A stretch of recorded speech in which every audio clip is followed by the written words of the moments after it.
am Amy Vetter, and welcome to the Breaking Beliefs podcast. This valuable time is for you to pause in your day and go on your own self-journey. Discover the beliefs that are holding you back from living your best life at work and at home. Learn from the guests on this show as they share their inspirational stories on how they found ways to break internal beliefs that were no longer serving them. Because if you believe you can, you will. And our podcast begins now.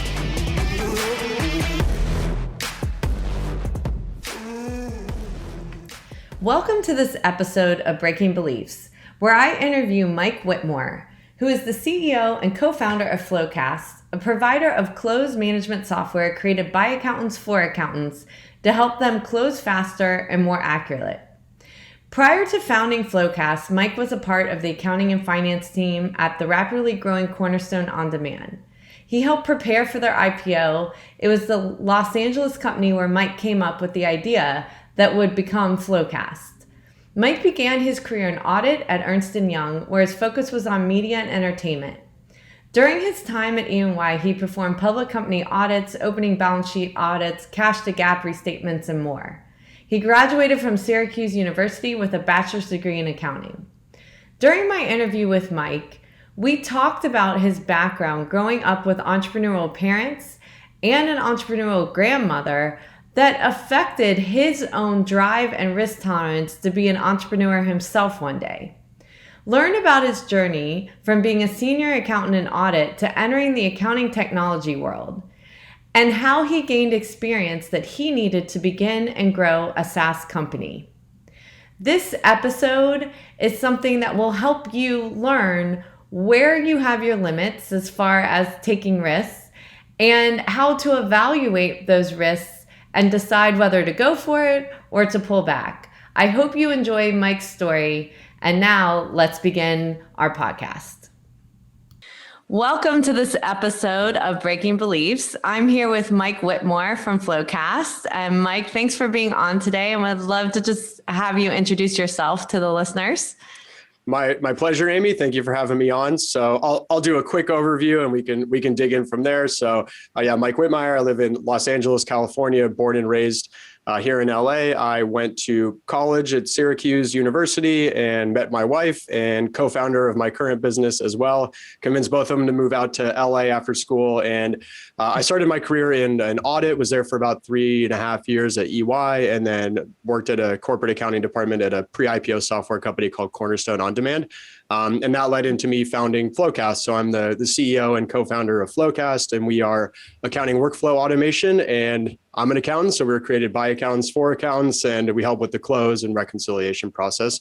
And been working on this for 8 years. It's been a fun journey. And as I mentioned, one of my co-founders, met him at Syracuse. We took accounting classes together, but 8 years, 1,300 clients on FloQast, and it's been quite a ride here. That's awesome. So excited to hear more about that. We're going to start from the beginning. So maybe tell us a little bit about your family and where you grew up. Yeah, happy to do so. So both of my parents are entrepreneurs. They started their careers working. So my dad was a lawyer, specifically a tax attorney, and he ended up as the managing director of the firm in Los Angeles. And then my mom started in real estate, the real estate world, and she has some wild stories of running around various states trying to collect rent from people, and they involved like guns. And there was a point where I may have never been born if like one thing had turned in the wrong direction with my mom back in the day. So that was her start, and she actually ended up becoming president of her company as well. And so when I came along, hardworking parents, both of them spent a lot of time at the office. When I was, I think like 5, they ended up getting divorced. And what my dad did was started working on a series of tax textbooks. So really nerdy stuff. But so my dad has literally written the book on partnership taxation, and that's taught at law schools now. And so spending time with him and that dynamic, I'm sure, is something you could imagine would affect people in an odd way. And then my mom ended up to support the family and have more flexibility after my parents had gotten divorced. She started her own business consulting firm with her sister. And so that's called K&K Business Solutions. And they're in Los Angeles, still running to this day. I respect the heck out of a profitable business where my mom and aunt were able to then, do things that they wanted to with their time, like never missed a baseball game, never missed a dance recital, all that good stuff. So it was really, really cool growing up, watching both of my parents as entrepreneurs have that flexibility, do things they enjoyed. And after the divorce, my dad moved to Florida. So I would spend kind of a month during the summer in Florida, and then the rest of my time here in Los Angeles with my mom, and live with my grandmother growing up, which was a huge influence for me. She was born during the Great Depression and just had a different outlook on life as a result of that. And then I have a younger brother and a younger sister as well. Oh, so much there. So yeah. Sorry, a lot to unpack with my weird accounting, CPA, tax family. Yeah. So maybe start with your grandmother. So I'm assuming this was your mom's mom.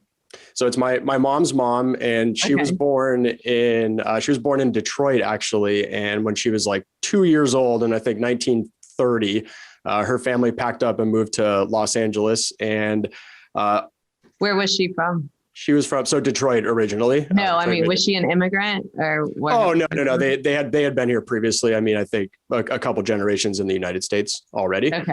Of Irish descent, if we want to go back that far, but I couldn't even tell you when she was. Dolores Kelly was her name. And so, yeah, they moved out here, and shortly after that, so my grandmother grew up here, and her father actually passed away when she was rather young. And so she was raised by her mom and had that influence growing up. And then actually when my grandmother got married and had my mom and my aunt, she was also divorced. And so she was a working single mom bringing up her two daughters in Hollywood in, the 1950s and 60s, when being divorced was not all that common. And so kind of a weird environment, and having a single working mother was not standard. And, so that experience put this work ethic in my grandmother and my mom and my aunt that it's pretty unparalleled. Like, watching them work is something else. They are type A nut jobs who get stuff done and finish. And I mean that in the best way possible. Type A nut jobs are great. I love it.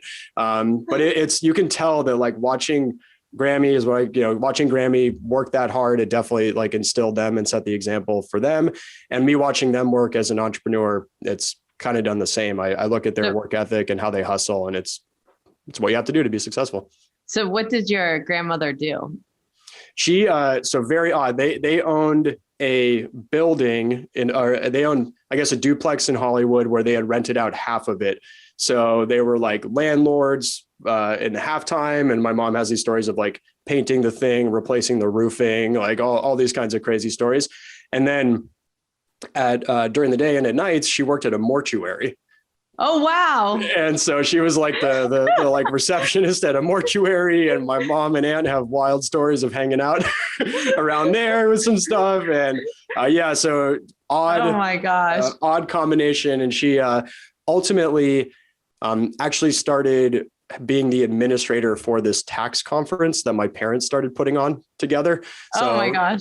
So even nerdier, is called the National Institute of Tax Professionals. And then she was managing another charity for the National Football League alumni as well. And so she ended up getting into this like product or project management around hosting large conferences, event coordination. And that was kind of her thing. So I have memories of her growing up with like an ACT database, and Grammy was up on tech. She was using an iPod or an iPad when she was 91. So that is awesome. Yeah, very cool. Yeah. I was very fortunate to get to grow up with her. It was, she's tough, no nonsense, hypercritical.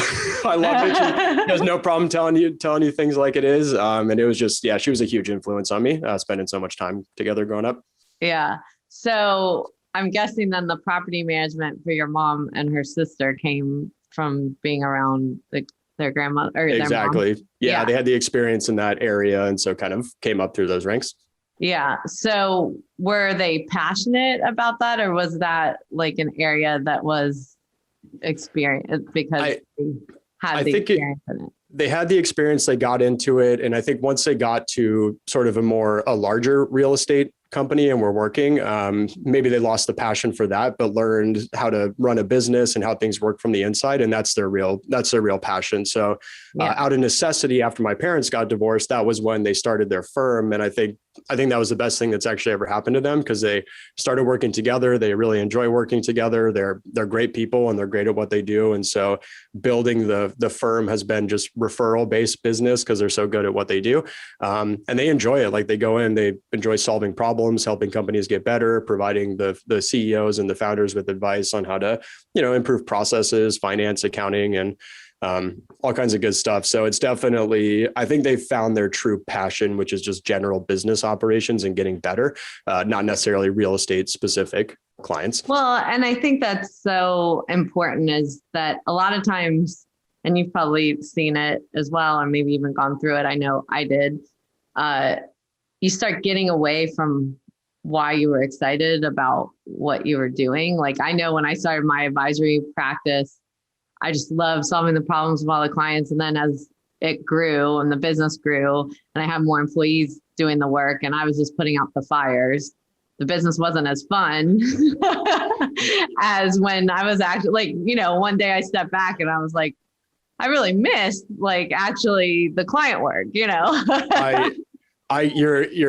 It's resonating a lot right now. I kind of just went through that as a founder and an entrepreneur and was, feeling sort of worn down. And then we have this new product strategy. And I was like, what excites me is product. And so I'm going to product manage this next product that we have coming out. And it has given me new life. I feel so happy doing this. And it's you originally start a software company to build a product and solve a problem, and dealing with things like operations and HR issues as you've scaled and investors is not what's fun, right? What's fun is solving problems for your clients and building cool software that does it in a way that means something to them. And so I could not agree more. Yeah. As you scale, it's important to maybe perhaps recentering yourself is the right vernacular for all of this, and think back to, why the heck did I do this in the first place?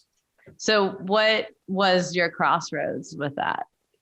What made you kind of step back and want to recenter, and how did you do it? Well, when COVID hit, as an entrepreneur, that was a very difficult time. No one knew what the world was going to be like. And in the business world and in the software world, people forget that this was the original reaction, because things have gone so well for software companies in the last 18 months. But at first it was doom and gloom type stuff. Right. I had a board member this is going to be worse than the Great Depression. You need to lay off 40% of the company. What are you doing? And I didn't want to do any of that. I'm like, no, I don't think we do. And so it was, the first time I've ever had pressure to be doing something like that. And I just vehemently disagreed with it. And when you have, investors who have given you a lot of money, it's really tough to sit there and kind of stand up for yourself like that. And it just ended up being a really stressful year overall. And then one of the things that happened as a result of COVID is we realized that our clients were using our product in a way that it was not intended to be used for, but it was solving the pain points around the remote work with the collaboration and helping work together with more workflows. And so we started meeting with more of them, and we realized this actually makes a lot of sense. We should probably start to turn these into formal products and actually solve the pain point in a really good way. And so we shifted our product strategy pretty aggressively as a result of COVID. And, now it's there's a new roadmap what are all these cool things we're going to build. And what we are building happens to be in my wheelhouse from the accounting days as well. So it was that full thing. And then all of a sudden I find myself pitching the sales team at sales kickoff and the company and investors. And I'm just getting more and more excited. And I'm like, you know what? I'm just going to do this. I'm just going to do this. And so that's how it's been going. So we have assembled a great team that's helping me get this done, obviously. But yeah, I get to be super involved and hands-on with building out this product. And it's literally giving me new life. I feel so much more energy than, versus the last year, which has been draining to say the least. Yeah. Well, and I love that, because I think, a lot of times we have to step back. I know going through COVID as an entrepreneur too, in the beginning, you didn't know which way it was going to go. And there was a moment where I was like, I'm just working to work right now. I don't know what I'm even working toward. And sometimes you have to pause and just go, it's okay to take a moment Yeah. Mm-hmm. and reset, because, then you're just on this hamster wheel, and you don't know why you're on it, and you're getting more stressed and not having as much fun, which is important. It really is. And I think as entrepreneurs, we had a lot at stake as well, right? Because when this thing hits, I'm sitting there like, okay, have I just flushed 7 years of my life and my career down the drain right now? And is this going to implode and nothing's going to come about from it? And it's going to be a fire sale with private equity or something. It's a big moment. It's like literally, And you have, I had 150 people relying on me to get through this. And it's just like things you don't expect to deal with as an entrepreneur. And it's stressful, but you need some event, I think, to like, at least I personally need an event, because I'm not good at like sitting down and being quiet or anything like that. Right. So it took a major event to allow me to get back in this position. Well, and that really comes to the topic of fear, right? Like fear can start making you make bad decisions, or stepping back and getting calm to kind of see through the clouds. And so when you talk about your mom and what she went through, and then seeing the change in both your parents' businesses and so forth, they went through that same moment of fear probably as their lives and finances were changing. Did you draw upon any of that during that time, or thinking through it? Like definitely the adaptability of my mom says a lot. So, to dig in a little bit deeper on growing up, I was born in like a super ritzy neighborhood in Los Angeles called Brentwood. And Brentwood today is absurd. It's like you have people in the hills who are the entertainment people and the bankers, and those houses are legitimately like starting point $6 million up to $30 million at this point. And then you kind of go down towards the like apartment areas with the nice restaurants and everyone. And that's generally the kids who just graduated from UCLA or USC, and their parents are paying the rent for them to live there and everything. And so it's this like really ritzy area. But what was odd was when I grew up there, I was like the little rich kid up in the hills, but I went to the public elementary school. And back then in the 80s, Brentwood wasn't quite as nice off. And so the apartments were the people who had just immigrated to Los Angeles at the time. And so I had this weird dynamic where I was a spoiled rich kid in elementary school. I had no white friends. All of my friends were, various ethnicities, and a lot of them came here as illegal immigrants, and they had parents who were working hard, and they were in apartments. And it was just like, so I got this really interesting perspective and this realization that like, hey, I was born into a much better situation than a lot of people out there.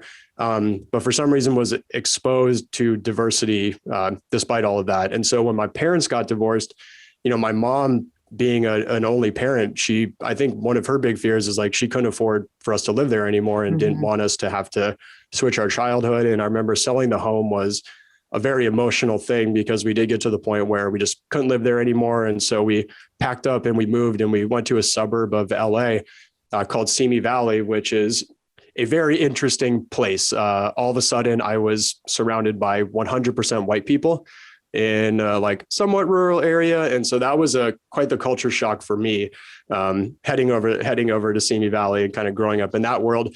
And then this is like hilarious. The table's turning. I was, then my parents ended up sending me to a school in the Valley here in LA called Chaminade. So a private school in the Valley.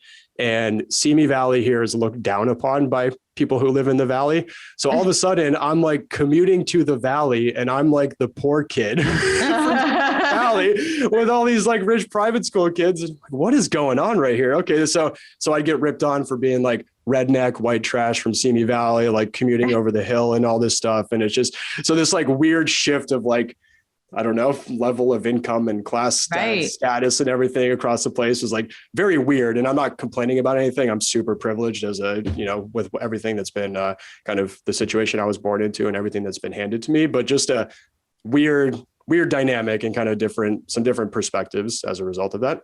So just going through that time period of crossing so many different paths with different ethnicities and different classes of people, how did you view yourself? How did you see yourself? I think maybe that's what drove a lot of self-awareness, because I go to my friend who they just moved here from Japan. I'm at his apartment, and it's 5 people in a 2-bedroom apartment, and we're kind of hanging out, and it's a different experience, obviously, both with the like culturally, and then then I drive home and go to my nice fancy house up in the hills. And so it puts everything in perspective for you. It's like, wow, I have it really, really good. And not everyone is like this. And so it's hard to not understand your privilege when you're seeing how your friends are living. And then you're like literally the rich kid going back to your house. And I think different people respond differently to those types of situations. There can be that elitist mentality and, oh, blah, blah, blah, or whatever. But for some reason I didn't respond that way. And maybe it has something to do with the later Simi Valley experience where I kind of felt that as well. But yeah, for some reason I never had that. And it's just, when you're a kid, you grow up like that. That's what's normal, but seeing the contrast is stark and obvious, even as a 5 or a 6-year-old. Well, and even shifting, as you say, in quotes, rich people versus, where you're struggling a little more. Did that change anything in how you felt about yourself? Or maybe kind of change what you saw as your outlook of how you had to work to make friends or to achieve? Yeah, it definitely puts things in perspective and made me, grateful for what I had. I think that's a big area, obviously, is appreciating it and respecting what you were born into. And yeah, it's the experience socially. So what I kind of ended up doing is really I guess around like elementary school and middle school when I moved out there, and then in high school as well at Chaminade, was like I just kind of withdrew and I did my own thing and was one of the nerds and was quiet and like was happy to just get through school and move on with my life and go that direction. So I responded oddly. I'm a very different person today than I was in high school for sure, which I think is a good thing. And it's maybe not the best way to respond to that situation, but that was kind of how I dealt with it. Yeah, but when you're in stress, you've probably, like even what you were talking about before, come back to that, where you have to isolate yourself and withdraw in order to figure out the path, right? Yeah, I'm one of those people who I like my alone time when I'm like, I really enjoy golfing. I like woodworking and stuff like that. And I do it by myself. I'm one of the weirdos. I'd rather go golf by myself. Then it's not like I enjoy golfing with other people, don't get me wrong, but I love a good round by myself, just me, myself, and I out there in the quiet doing that. That's my version of meditation, is a couple hours on the course. So how did you end up choosing accounting? So I went to school and I kind of hacked my way into Syracuse. I was not qualified based on GPA or SAT or anything, but I got in I wanted to originally major in film and TV. Okay. So oh, wow. That's a big difference. Yeah. Why did you want to do that? Direction. It was what I was interested in high school. So I had a buddy of mine and we would make just random films on the side. And I, discovered iMovie, and that was brand new back then. And so I really enjoyed the creative process and just having your ideas and kind of doing whatever you wanted with that. And so I wanted to go to school for that. Syracuse has a stellar program for that. That's why I applied to the school, but you need like a great GPA, SAT score, all that kind of stuff. So I hacked my way in by applying to the nursing program, and then was going to transfer my way over to the communication school, which is where that program is. I ultimately met a couple people my freshman year from that program and was like, I don't think this is for me. This is maybe not my personality and not the right fit. And I actually enjoy business a lot and what goes into that. So I took a couple business classes. I remember talking to my dad and he actually was like, what about entrepreneurship? Do you want to check out that major? And I was like, I don't know. It seems like common sense to me, which felt really bad. And I was like, I'd rather have something, like do something where I could get a job after school. So it came down to that. It was like, and I took the accounting class, had that weird moment where the balance sheet balanced after some journal entries, and I actually enjoyed it. It was a good feeling when you fit the puzzle together and everything actually works. And so I really enjoyed it. And I like the understanding rules, processes, procedures, all that stuff. Like, it's really not about numbers as much as people say, in my opinion. It's more about solving a puzzle and doing things correctly. And so I like that a lot and ended up continuing to do it. And then I ended up at EY. And so you were doing audit at EY, is that right?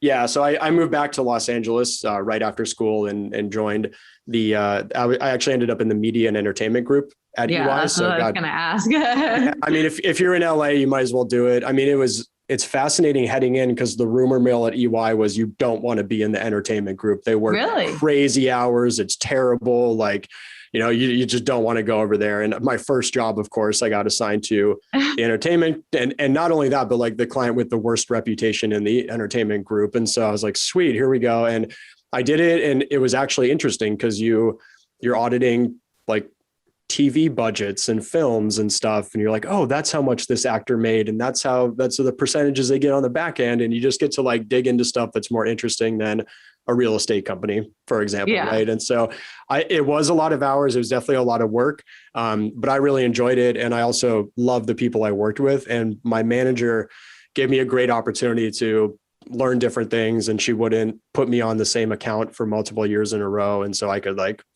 hop around the balance sheet, learned everything about Lionsgate that there was to learn. She ended up pulling me to a bunch of different engagements. And I stayed in the entertainment space and I really enjoyed it.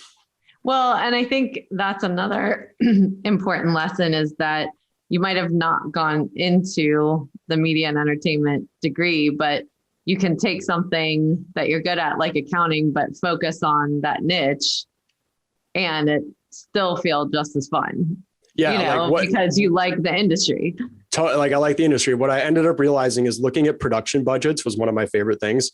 Like, what are they spending money on, blah, blah, blah. And I realized that what I actually really enjoy about film was the act of making it happen and getting it done, not as much let's pan from this angle for this part and put this color effect on it. It was more like, if I had gone into that world, I think I'd be a producer, an executive producer, and not in all the nitty gritty stuff. It's like, let's make a movie and here's the idea and go make it happen. And we'll figure out the launch, the release, the sales and marketing budget, all that kind of stuff afterwards.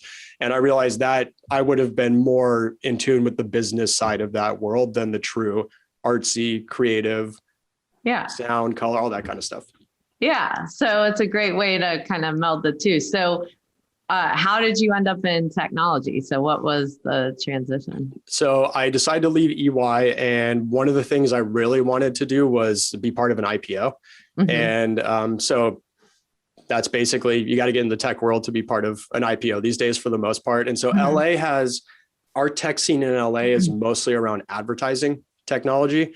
But I somehow got hooked up with a recruiter who was hiring at this software as a service company called Cornerstone. And I liked the team. They were a year out from the IPO. When I was there, I was the 5th person they hired. And so the idea of number 5, scale this up, see how it goes, was really, really appealing to me. Did not know anything about SaaS, software as a service, or anything like that. I actually got one of the journal entries wrong during the interview process, but they still hired me for some reason. And I remember putting together my first billing schedule for them. It was like the projected billing schedule.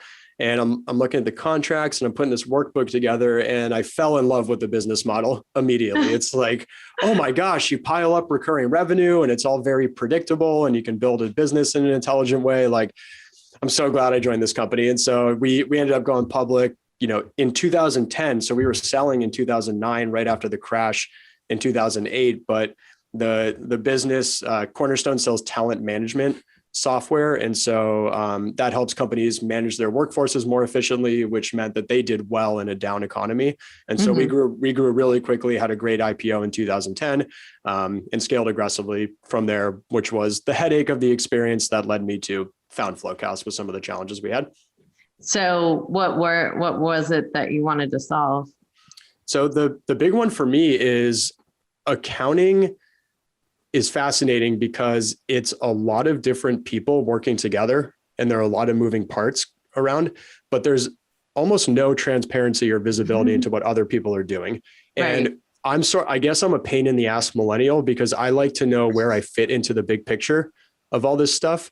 Like, despite being a senior accountant, I would love going to our all hands meetings where the CEO would talk about competitive landscape and this is what we're going to do and this is how we're going to win and this is where the market's going and taking over. And like, I, as a senior accountant, I don't really affect what's going on there, but it got me fired up to understand this is what's happening within the organization, and I'm going to do my best. And how it layers up to that. how it all layers up. And, the reality is the work I do, if it's not done, people would struggle with the business without it. So, I might as well embrace that. And so we scaled for up to 50 people by the time I left. And when you're adding a lot of folks, you're having to operate in a new public company mode, you're getting SOX compliant, you're doing more rigid SEC reporting, and you're adding more people, it all becomes just more complicated. Everything becomes more complicated. And then you add hard deadlines into the equation. You end up working a lot, and there are a lot of status update meetings. So the controller can answer that very simple question that the CFO has of, when are we going to be closed? Literally the CFO going, when are we going to be closed, would result in hours of work for our controller, because all of a sudden she's asking everybody where they stand, putting this together, updating a manual checklist and all this stuff. And feels like a pretty fundamental question that should be answered quickly through a dashboard. And so part of my inspiration was I was the revenue accountant. That was my focus. And we used Salesforce internally. And so I would log into Salesforce. And I think there's a decent comparison here. Like a sales team, your goal is hitting a number as a company, and all of the individuals within that sales team contribute to that company-wide goal. In accounting, you have a goal, which is hitting a deadline, and you have a bunch of people working individually to all come together and hit that goal. And so it's like, why don't we have a collaboration and a workflow tool like a Salesforce, but for accountants? And then let's automate some of those really annoying and simple tasks, like the tie out and reconciliation process are really big ones that help you just be better as an organization and be more accurate. Yeah. And give you kind of go back to what excited you was the whole thing about getting it done and making it happen. So how do you kind of build that into your product strategy? Well, that's one of the things I could not stand as a controller is your completeness is one of the big things in accounting, like knowing when everything is complete, and just literally the only way you know if things are complete is if you ask your team if they've done everything. So, I mean, we present a checklist where you see if everyone signed off on anything, you have a dashboard, you can filter through it. And so, when your progress bar hits 100%, you're done and you're complete and you can move on with your life. And that's seemingly simple, but something that's not out there in the market. And is very powerful for controllers to help them answer that question from the CFO. So getting this started, so you knew there was a problem that you're trying to solve. How did you go about getting tech started though? You're not an engineer, product engineer, as far as I know, right? So I am not an engineer. No, I kind of wish I had majored in computer science, but no, I'm not. I'm not an engineer. So step one was finding a co-founder to do this, and I was at Cornerstone where there are a lot of engineers, but I decided to not try to hire an engineer or work with an engineer out of there because it would not have been good for my relationship with the founders.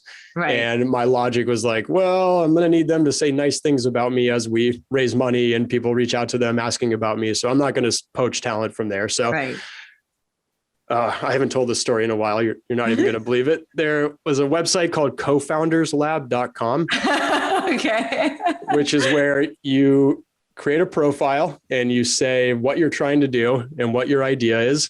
And then you can reach out to other people who are interested in founding companies and chat with them about that. So I went on and posted my profile and I started. It's like a dating website for co-founders. It is literally match.com for founders. And so we might be maybe one of the few success stories to come out of this, because the odds of meeting someone on something like that and working as a founder, I think, are pretty low. So the way we got there is I had reached out to, I kind of filtered down for what mattered for us and tried to disqualify a lot of folks, and ended up reaching out to, I think it was 40 or 50 different CTO candidates through that site, and set up introductory calls and had lunches. And I think I had lunch with about 25 or so people. And there's varying degrees of commitment, right? Like one guy did relationship, he was a marriage counselor and was an author, and then was like, I can write code for 8 hours a week. Right. But then I met my guy who's Cullen Zanstra, and he's one of the few people in LA, one of the few engineers in LA who wanted to write code for a software as a service company. So we're in LA. The other the other business development focused founders like me are pitching really cool ideas like around entertainment and kind of advertising and all this stuff, I'm like, let's build accounting workflow automation software. And it really resonated with him for a pretty funny reason. He came out of MySpace and he saw how quickly a consumer business can absolutely crumble overnight. Right. And so he was like, I want to go somewhere where people are going to pay me for the software that I write. It's not going to crumble overnight. I'm like, well, this is the business model for you, man. That's exactly the model. Right. People give us money for our software and then they give us money every year and it's predictable and means you're less likely to you're not going to crash overnight. That's right. Exactly how it works. And so he and I got along, on a personal level. He's very impressive technically. He's a really smart guy overall, as well. Probably the highest IQ in the company. And we're very similar personalities, which I think is good in some respects, but we can also butt heads in other respects. And so it was a while learning how to work together for sure. But we got there and it's been great working with him, and he's a very, very impressive guy. And I don't think we'd be here today if I had gone with maybe one of the other people we were speaking with. Yeah.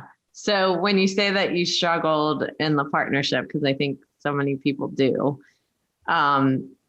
where was the give and take? What did you have to shift in your belief systems in order to make this work?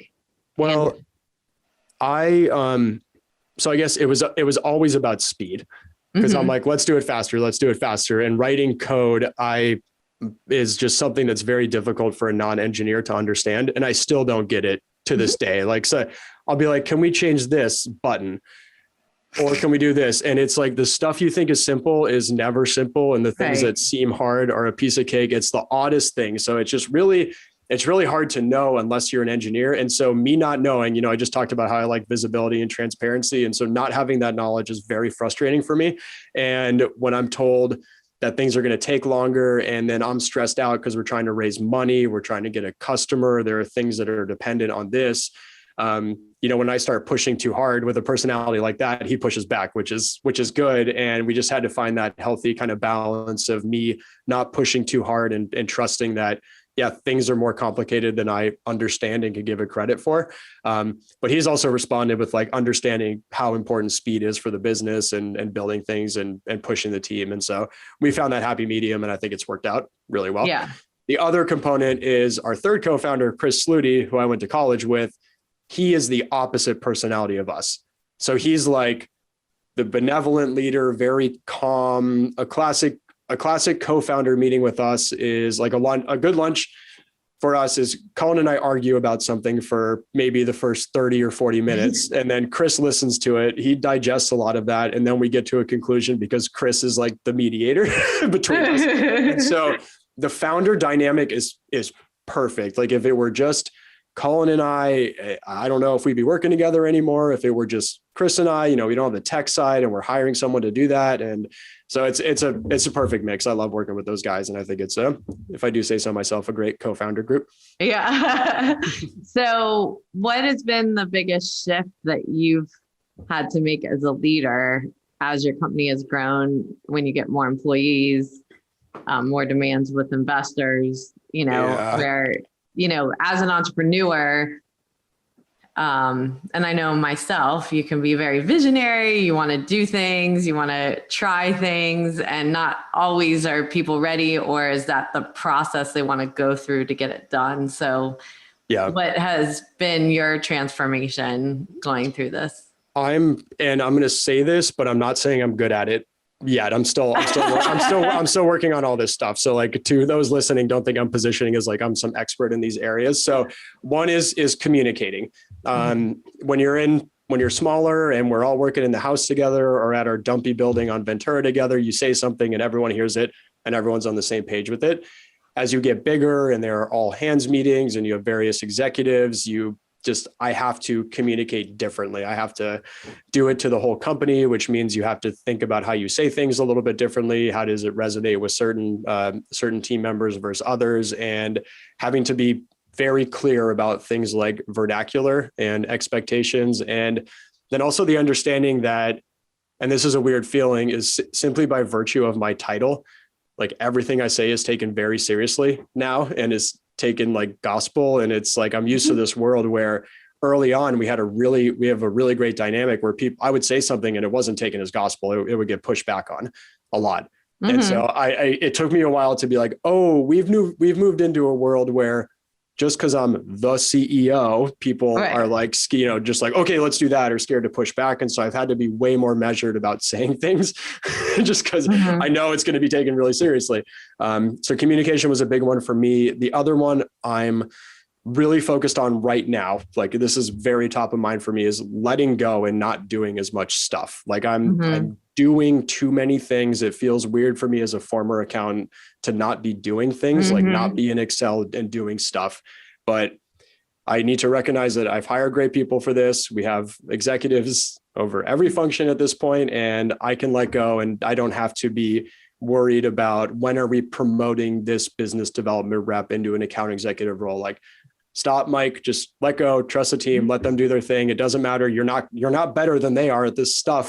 So stop anyway. You know what I mean? And so that's a learning, but I think I'm getting better at it. Like, for example, I just drove our entire pricing exercise, which for a company of our size is not normal for the CEO to do the pricing exercise and go through it.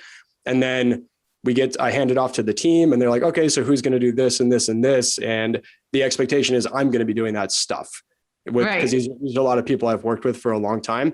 And so I just had to be very clear, like, hey, heads up, I'm trying to grow as a CEO. I'm not doing anything from here on out. We have great leadership. Here's the pricing. You're welcome for doing this work so far. I'm going to rely on all of you for getting this rolled out and having it be effective. Wiping my hands with this, I'm done. And so just like clearly stating things like that going forward to try to like kind of reset the expectation of what I'm doing, and then also be clearer about what I want to do and what I don't want to do, because your time gets gobbled up on calls is what ends up happening. And especially as a founder, you get more excited about things because this is your baby, right? And so it's you want to be a part of it. It's exciting, and it's how to back out. So who or what do you use for helping you learn to take on new skills and being more aware when you're going into old habits? Of trying to get, involved in places you shouldn't get involved, or trusting when not trusting when you should trust. And it's not maybe that you don't trust, it's just that you want to be involved. So actually as founders, we would do this. We have Monday lunches is what we would do. And when we would catch ourselves going in the weeds too much about something, we would just say like, hey, in the weeds. And you just have like a little quick way and we agreed on this up front. It was like, hey, we need to figure out a way to not be jerks and shut each other down when we're in the weeds too much. But like, we do need to adjust as founders and not care about certain very detailed things. And so it was just like, whenever one of us would go down the rabbit hole, it's like, hey, in the weeds too much, let's focus on something bigger and more important and more impactful for the business. So having like a safe phrase, I don't know how you define that or anything, but your like mantra. Yeah. So something like that was really, really helpful. And then just as an individual, it's hard to recognize it in the moment. Like oftentimes it's after the fact, it's retrospective, and you just try to be mindful about it going forward. But a big thing for me is also mentors. Our board has some great operators on it. In particular, there's a gentleman named Rob Meinhardt, who was the first institutional investor with us. And he's actually a former CEO and founder and sold his company to Dell. And so working with him very closely for the last 7 years at FloQast has been like career changing for me. And I've learned so much from him as a result of this. And then trying to be a sponge. Like I was a senior accountant when I started this thing. I wasn't a CEO when I started all of this. And so knowing don't know a lot of things and being open to feedback and hearing that, I think is important. At the same time, I do stand up for my beliefs. And if I'm doing something a certain way, it's for a reason. And so I like to push back occasionally, but also be open on trying new things. Yeah. And I think that's important, where there's this line, right, where you're talking about getting in the weeds, but there's still a line from a CEO perspective where you have to skip levels and talk to staff. And I think it's similar to your growing up with all different types of people, where you have to understand what they're going through on a daily basis to make sure that that's leveling up too. So balancing that information with what the leaders want to do and what your strategy is, how do you go about that? So that's a really interesting point. Like one of the things that I think is important for me as a founder is I came from a senior accountant role where you're younger, you're a little more maybe jaded about this stuff. You understand what it's like to be at those ranks and how those conversations go and the nuances and the details that you know. And so as a result of that, I do love getting feedback from people who are at the staff level or manager or senior level. Because I think that's where the real dirt, the real dirt is, if you will, right? Like that's where things are going well or going not.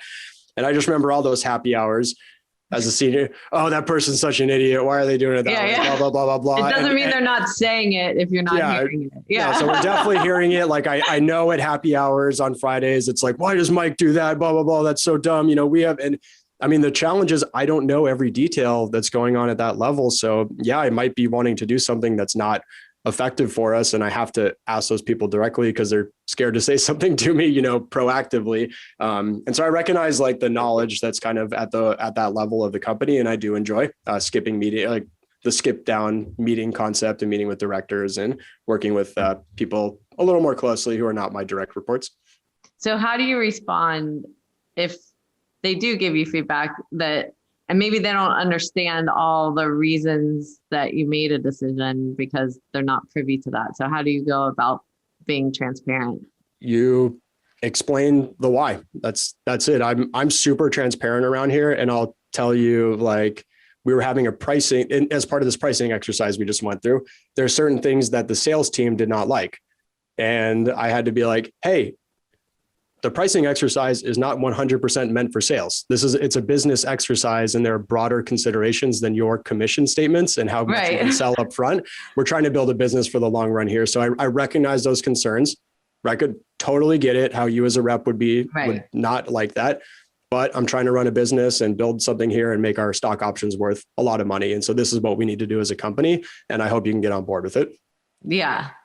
I think too, just kind of hearing you talk, it's just interesting, just kind of thinking about your beginnings of not wanting to be the rich kid with people of ethnicity, or then being around rich kids and then not being the rich kid. Like I hear you a lot when you're talking about being a CEO, that I'm really a senior accountant at heart, that I'm not really the CEO, like, where you're kind of like singing in your head. So how do you bring that all together to keep your head with all of this? Because it seems like a stream of something that's repeated in your life. Yeah, it's really interesting. It's hard. I mean, it's really hard. And we're like, I wish, I genuinely wish people at all ranks were comfortable speaking up to me, but it's recognizing that that's just not how it works. Like even I walked into Cornerstone at 90 employees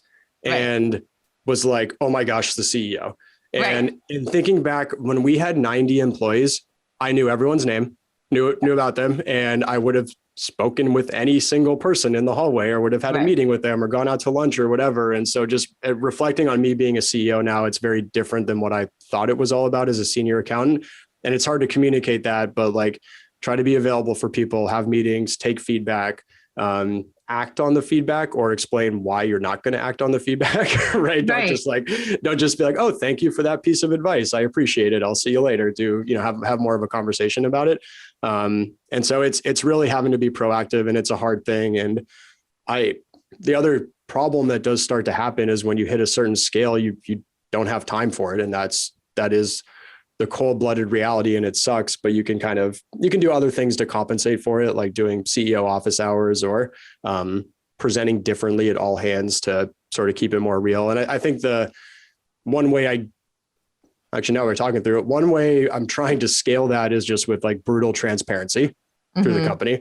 So we share numbers all the time. I share our goals for raising money. For example, we talk about the value of your stock options and how this and this affects this and this, customer feedback, good and bad. And so I think the like, oh my gosh, when COVID hit and everything was happening last summer, it was just like having to be transparent. It's hard, but it's way easier in the long run and builds a better culture, in my opinion.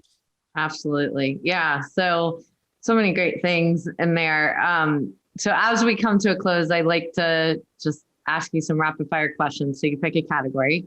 All right. So family or friends, money, spiritual or health? Oh man, money seems like the obvious one for an accountant. All right, let's go money. Yeah. Money. Okay. Things or actions that I don't have that I want with money. Discipline. I'm an accountant, but I'll spend money on stupid stuff in my personal life. It's like I'm in terms of I don't track my budget or anything like that. I don't have like a Quicken file set up for any of that stuff. So I wish I had some more discipline, but at the same time, I'm of the opinion of like, I don't know, worrying about that stuff, stressing about it, optimizing my points on my credit card. Like some people enjoy it. They get a kick out of that. It's just not, it's not for me. I don't want to worry about that stuff. And I'm fortunate that I don't really have to with my position, but like, just not detailed at all. Not tracking anything. It's pretty bad, actually. I think it's a visceral thing being an accountant. It's like, I do this all day. I don't want to do mine. So, you know what I mean? It certainly is for me, but I remember my old boss at Cornerstone. It was, I know, some people her Quicken file was loaded up. She was closing Cornerstone and then closing her own financials at night. It was like wild. And she had everything plotted down to the year and forecasts and all that stuff. And I'm more of a, let's take a risk. Hopefully this works out and there's a lot of money that comes out of the bottom of it. I'm not going to have to freak out or anything like that, but you do it through safety. Yeah. Yeah. Things or actions that I do have that I want to keep as far as money. Being generous with what we've been provided. Cheapness is being cheap is something that it would kill me if anyone ever called me cheap. Like for some reason, that's one of the worst things in the world. So just little stuff like paying for dinners when you're with people, like flights for, just like being, I never want to be known as cheap. So being generous to me is something that'll never ever stop. Love that. Things or actions that I don't have that I don't want as far as money. I don't want to be a hoarder of it. Like I think that's a huge problem in our society today is that notion of hoarding wealth, and it's causing a lot of problems today. And that's like, I can go on a broader rant about that, but like not being a hoarder, it plays into all of the gratitude, spreading the wealth, sharing stuff, and like recognizing that you're fortunate or have been put into a fortunate situation. And the notion of hoarding wealth is like sort of against what America stands for, in my opinion. Yeah, that's awesome. Last one. Things or actions that I do have that I don't want. Clutter. Like the stuff you waste money on and then it goes in your garage or in the shed and nothing happens with it ever again. Like that is, I mean, you feel bad about that. Obviously, your wife probably has some things to say about that too. She does. Yeah, for sure. And it's the stuff you accumulate over the years and you've spent money on, and like, I don't know if it ever really mattered. And then for some reason you can't get rid of it. And then you're ruining the environment and the earth because they're all this stuff. And so, that's like, there you go. That's things I wish I didn't have. Yeah. Clutter. Awesome.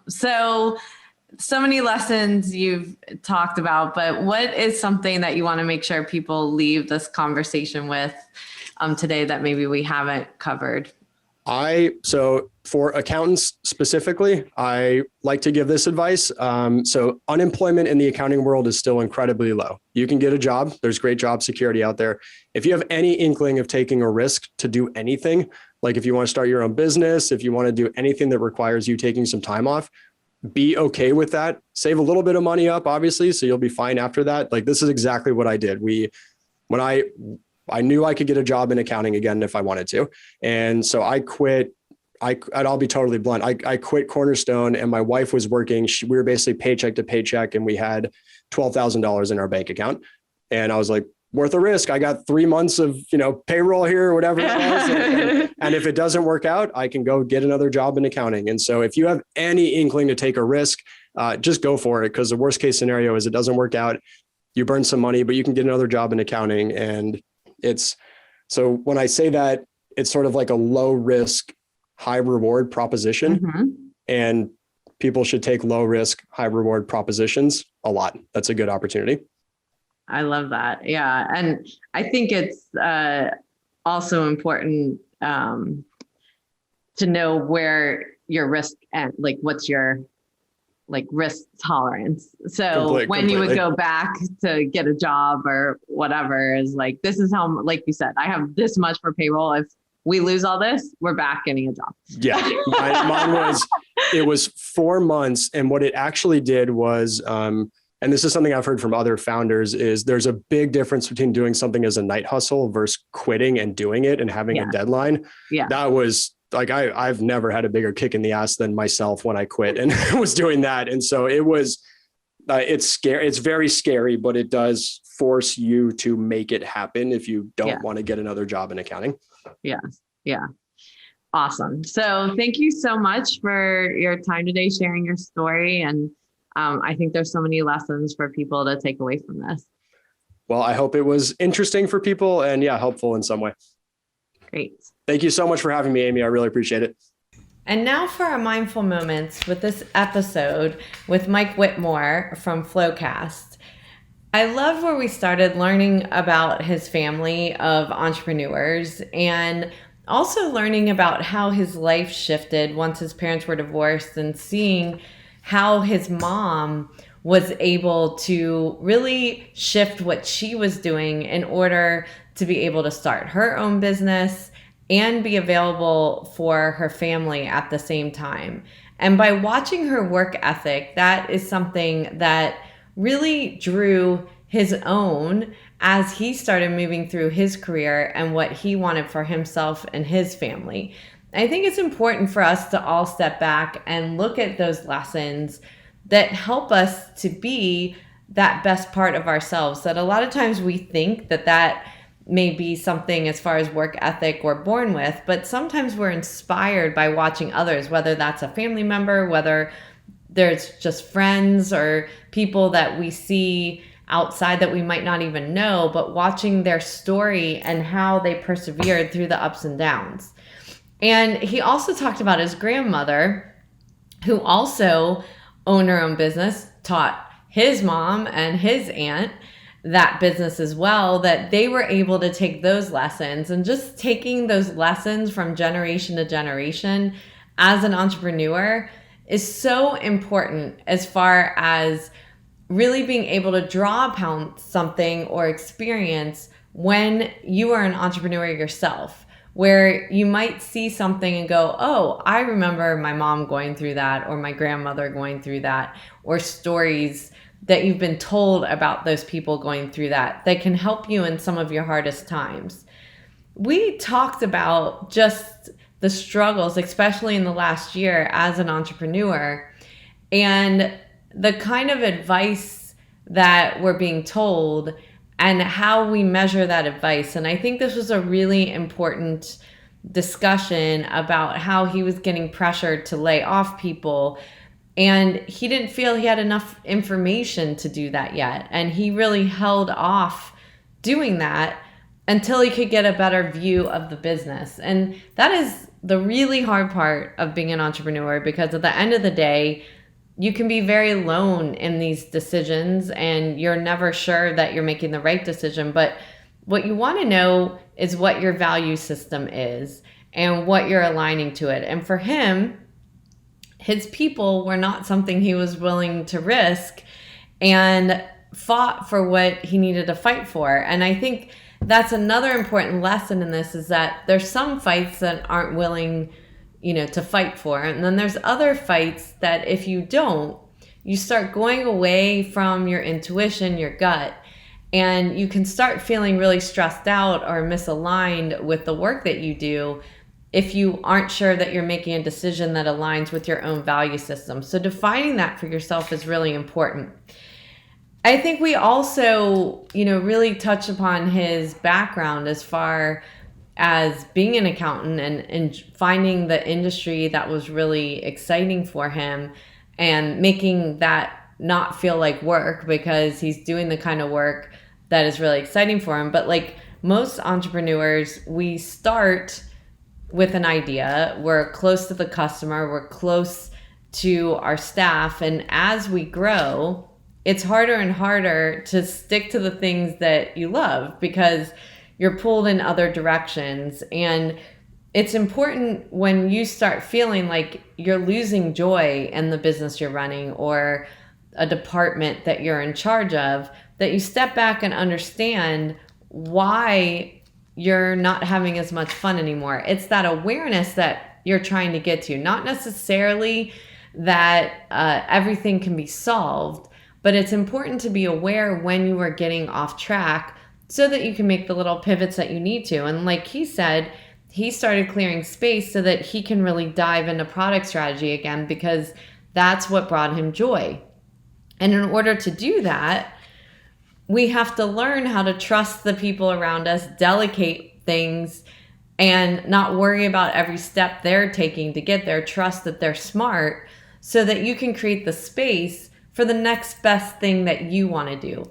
So if you try to hold on to everything, what happens is you're only average at everything versus really delegating and finding the gaps of areas that you don't want to work on, you don't get as much joy in, or maybe you're not as good at, and find the people that can step up in those areas so that you can create what you want to create. His background, as far as just his childhood and how many shifts that he made with getting to know people and different types of ethnicities and classes and so forth, I think it's an important skill set that he was able to grow over time and build in as a leader as well. That we might not recognize that leadership capability of trying to learn other people's perspectives, whether it's your staff people, whether it's your customers, becomes such an important skill as a leader. And drawing upon where we get that from, that creates that understanding that we can learn what it's like to walk in someone else's shoes, doesn't necessarily mean we completely understand, but that we're open and asking the questions. And what he was talking about was so important, of making sure that he spends time not being in the weeds, like he talked about with his co-founders, that anytime they saw each other going too deep in the weeds, that they have this mantra or way to stop each other, but also learning how to take time to meet with the people that are most important to really the things that you want to accomplish as a leader. And that doesn't always mean your direct reports. It's what he talked about, having CEO office hours, the way he runs on all hands to get feedback, making sure that he's really transparent with where they are as a company, with the numbers, the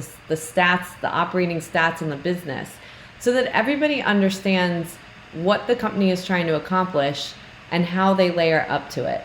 I want to thank FloQast for sponsoring this podcast. I really would say to everyone that I think it's really important to take the time and learn about these other technologies out there that can create the collaboration that you might be looking for, and find the ways that you can add value in these processes that would create more space as far as you getting out into the organization, learning more of the operational side of the accounting, rather than spending a lot of time in non-value added work where, you know, like he was talking about, that you're asking everyone where they are in their workload, when you can use technology like FloQast to create a collaborative model, know exactly where everything is at, so that you can have more time to be analyzing the numbers, to be getting out in the organization, being a proactive resource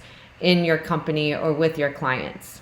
Again, I want to thank FloQast, and if you have any suggestions on topics that you would like to see coming up on this podcast, feel free to go onto my website at amyvetter.com and put in your suggestions for an upcoming podcast or even guests. Thanks again for listening and your support. Like us or send this podcast to someone that you think it might be able to help. Thank you for taking the time out of your day to listen to the Breaking Beliefs podcast. I hope you will take a moment to pause before entering back into your day to reflect on this podcast and note 1 to 2 actions you are inspired to do from today's conversation that you could incorporate into your life. To read the full blog and listen back to this episode or any other, you can find them at www.amyvetter.com/Breaking Beliefs podcast and related videos on my YouTube channel. For daily inspiration, follow me on Instagram, Twitter, Facebook, and LinkedIn at Amy Vetter CPA. I hope that you will choose to like this and subscribe to this podcast on iTunes, Spotify, and more so that you can join us for more inspiration on our next episode.